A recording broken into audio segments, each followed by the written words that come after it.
Dear students, आज हम chapter number 3 का topic spectroscopic experiments means spectra पढ़ेंगे। स्पेक्ट्रम और स्पेक्ट्रा। तो स्पेक्ट्रोस्कोपिक एक्सपेरिमेंट्स क्या बताती हैं हमें? Electronic structure of atom. Atom के इलेक्ट्रॉनिक स्ट्रक्चर क्या है, एटम में इलेक्ट्रॉन्स कहाँ और कैसे मौजूद होते हैं। तो स्पेक्ट्रोस्कोपिक एक्सपेरिमेंट्स स्पेक्ट्रोस्कोपी है। What is spectroscopy? The study of spectrum is called spectroscopy. The study of spectrum. What is spectrum? जब एक एलिमेंट हीट एनर्जी अब्सॉर्ब करता है तो फिर वो रेडिएशन इमिट करता है, और ये रेडिएशन अगर हम प्रिज्म में से गुजारे तो ये रेडिएशन टूट जाती हैं उसकी कंपोनेंट ऑफ वेवलेंथ में। एक रेडिएशन के पास फ्रीक्वेंसी और वेवलेंथ होती है। वेवलेंथ क्या है? The distance between two consecutive crest and trough. Wavelength energy से इनवर्सली प्रोपोर्शनल है। Frequency the number of cycles और the number of periods per second is known as frequency. एक रेडिएशंस के पास वेवलेंथ और फ्रीक्वेंसी होती है। तो स्पेक्ट्रम क्या है? A band of rays of different wavelengths obtained from the decomposition of radiations. जब रेडिएशंस को प्रिज्म में से गुजारें तो डिफरेंट वेवलेंथ की रेज हमें मिले। डिफरेंट वेवलेंथ का डिफरेंट कलर होता है। डिफरेंट वेवलेंथ और डिफरेंट फ्रीक्वेंसी से डिफरेंट कलर हो जाता है।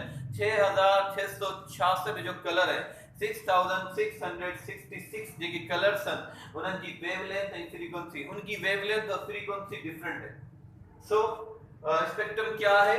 जब रेडिएशंस को हम प्रिज्म में से गुजारते हैं तो मुख्तलिफ वेवलेंथ की हमें रेज मिलती हैं, इसको बोलते हैं स्पेक्ट्रम।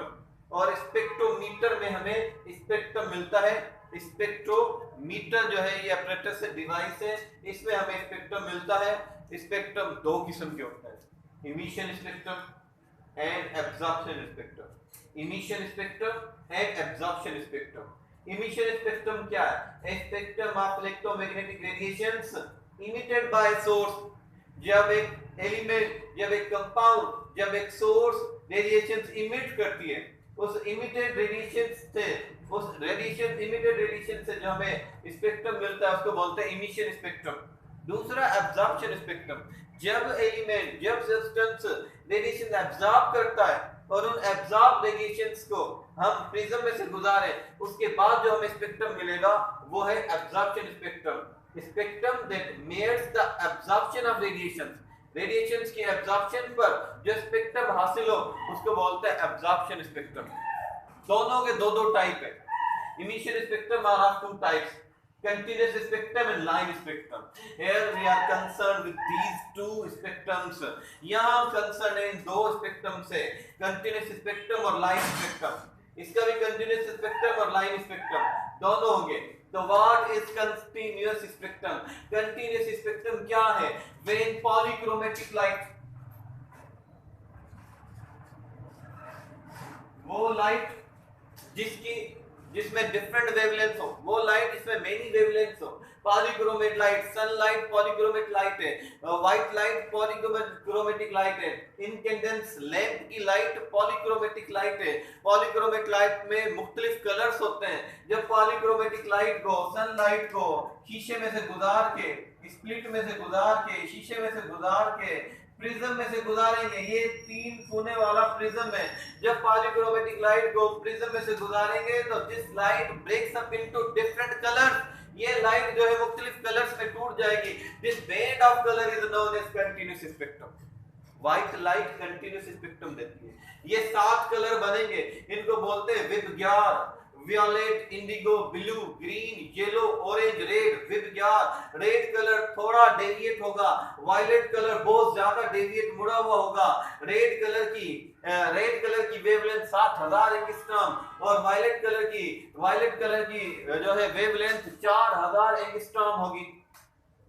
ये कलर एक दूसरे में इतने मिक्स हुए होते हैं कि इनमें लाइन ऑफ डेमार्केशन नहीं होती, माना आप डिफरेंशिएट नहीं कर सकते कि कौन सा कलर जो है किससे अलग है। ये एक दूसरे में मिक्स हुए हैं। आप ऐसे ये चौथी पांचवी क्लास में भी करते होंगे ये एक्सपेरिमेंट। सूरज की रोशनी के आगे शीशे का एक प्रिज्म लगाए, आप देखें दीवार पर 7 कलर बन जाते हैं। ये व्हाइट लाइट 7 कलर में टूटती है।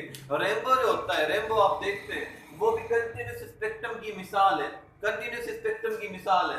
पानी के ड्रॉप में आप देखें कभी कभी 7 कलर आपको नजर आएंगे, वो भी कंटीन्यूअस स्पेक्ट्रम की मिसाल है। तो white light, sun light, incandescent light जब प्रिज्म में से गुजारी जाती है तो this light breaks up into 7 colour, ये लाइट 7 कलर्स में टूट जाती है। This spectrum is known as continuous spectrum. इसमें सबसे ज्यादा एनर्जी जो है वो वायलेट कलर की होगी। एनर्जी इनवर्सली प्रोपोर्शनल है वेवलेंथ से, लैम्डा से शो करते हैं वेवलेंथ को, लैम्डा से। तो वेवलेंथ कम, एनर्जी ज्यादा। पूछते हैं कि सबसे कम एनर्जी किसकी है? रेड कलर की सबसे कम एनर्जी है। सबसे कम कौन सा कलर डेविएट होता है? रेड। सबसे ज्यादा कौन सा कलर डेविएट होता है? वायलेट। अच्छा, monochromatic light, the light which contains single wavelength, the light which contains single wavelength, this light is known as monochromatic light. Light from a discharge tube, जब नियॉन एलिमेंट आपने रख लिया, neon element उसके पास एक wavelength है, sodium element उसके पास एक wavelength है। नियॉन गैस आप डिस्चार्ज ट्यूब में रखें, डिस्चार्ज ट्यूब के अंदर जो रेडिएशंस निकलती हैं, डिस्चार्ज ट्यूब के अंदर जो रेडिएशंस निकलती हैं, कैथोड रेज हो गई, जो डिस्चार्ज ट्यूब के अंदर रेडिएशन निकलती है, उनको स्लिट में से गुजार के, प्रिज्म में से गुजारेंगे, then this monochromatic light is split into bright line and dark spaces, bright line and dark spaces, bright line and dark spaces. This spectrum is known as the line spectrum or atomic spectrum. ये element की निशानी है। एलिमेंटों का जो spectrum होता है वो atomic spectrum होता है। डिफरेंट एलिमेंटों की डिफरेंट वेवलेंथ और फ्रीक्वेंसी होती है, फिक्स होती है।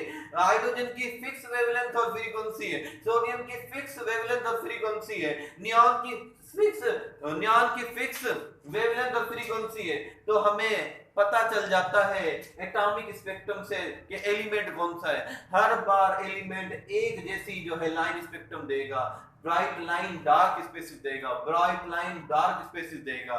तो ये जो लाइन स्पेक्ट्रम है, ये आइडेंटिफिकेशन भी फिंगरप्रिंट्स की तरह काम करता है एलिमेंट के आइडेंटिफिकेशन के लिए। जैसे हम फिंगरप्रिंट लगाते हैं, पता चल जाता है कि मैं जो खुद हूं, या पता चल जाता है फिंगरप्रिंट से सारी डेटा आ जाती है। हर इंसान की फिंगरप्रिंट्स डिफरेंट होती है। इसी तरह से हर एलिमेंट की जो है वेवलेंथ और फ्रीक्वेंसी लाइन स्पेक्ट्रम की डिफरेंट होती है। इसलिए बोलते हैं कि लाइन स्पेक्ट्रम एलिमेंट्स की आइडेंटिफिकेशन के लिए फिंगरप्रिंट्स की तरह यूज होता है। लाइन स्पेक्ट्रम में जब मोनोक्रोमेटिक लाइट को प्रिज्म में से गुजारा जाएगा तो ये डार्क स्पेसेस, डार्क पीछे बैकग्राउंड और ब्राइट लाइनें बनेंगी। और ये ऐसे होता है जैसे इंपोर्टेड की निशानी होती है ना, आप शैम्पू लेंगे बाहर का, इंपोर्टेड की निशानी। आप जो है कोई भी कोलगेट लेंगे, कोई भी चीज लेंगे, कोई भी दवा लेंगे, इंपोर्टेड की निशानी जो होती है उसकी तरह का ये जो है लाइन स्पेक्ट्रम होता है। तो इंशाल्लाह जो है इसको आगे बढ़ाएंगे नेक्स्ट टॉपिक में।